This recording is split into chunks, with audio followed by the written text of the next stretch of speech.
સુરતના કામરેજમાં ભેળસેળયુક્ત ઘીના ગેરકાયદેસર ઉત્પાદનનો પર્દાફાશ થયો છે. કામરેજના ધોરણા પાડી ખાતે ફૂડ સેફ્ટી વિભાગ અને જિલ્લા એલસીબીની ટીમે સંયુક્ત રીતે મોટી કાર્યવાહી હાથ ધરી હતી. તેમજ તેમના દ્વારા દરોડા પાડવામાં આવ્યા હતા, જ્યાં કેવલ ફૂડ પ્રોડક્ટના માલિક અંકિત રાજેશભાઈ મોદીને ઝડપી પાડવામાં આવ્યો હતો, જ્યાં તપાસમાં અનમોલ રત્ન કાઉ ઘીના વિવિધ પેકિંગનો જથ્થો મળી આવ્યો હતો અને કુલ 5,197 લીટર ઘી સીઝ કરવામાં આવ્યું હતું, જેની અંદાજિત કિંમત 26,12,000 રૂપિયા થતી હતી.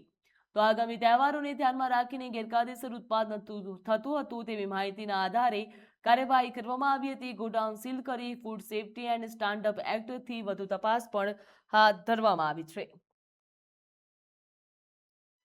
પોલીસ મહાનિરીક્ષક શ્રી પ્રેમવીરસિંહ સાહેબ તથા પોલીસ અધિક્ષક શ્રી રાજેશ ગઢિયા સાહેબ નાઓએ વિસ્તારમાં ચાલતી ગેરકાયદેસર પ્રવૃત્તિઓ શોધી કાઢી કાયદેસર કાર્યવાહી કરવા માટે આપેલ સૂચના અનુસંધાને એલસીબીની ટીમ વિસ્તારમાં પેટ્રોલિંગમાં હતી.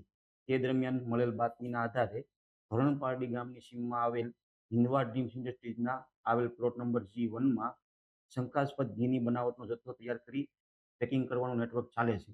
જે બાતમી અનુસંધાને સદર જગ્યા પર રેડ કરતા ત્યાં એકમના માલિક અંકિત કુમાર રાજેશકુમાર મોદી નાઓ હાજર મળી આવેલ અને સદર જગ્યા પર તપાસ કરતા પામ ઓઇલ, શંકાસ્પદ બનાવેલ ઘી તથા વનસ્પતિજન્ય ઓઇલ તેમજ અન્ય મુદ્દામાલ મળી આવતા સદર જગ્યા પર ફૂડ એન્ડ ડ્રગ્સના અધિકારીઓને બોલાવી જરૂરી સેમ્પલિંગ લેવામાં આવેલ છે અને વધુ પૂછપરછ માટે લેબ ખાતે મોકલવામાં આવેલ છે.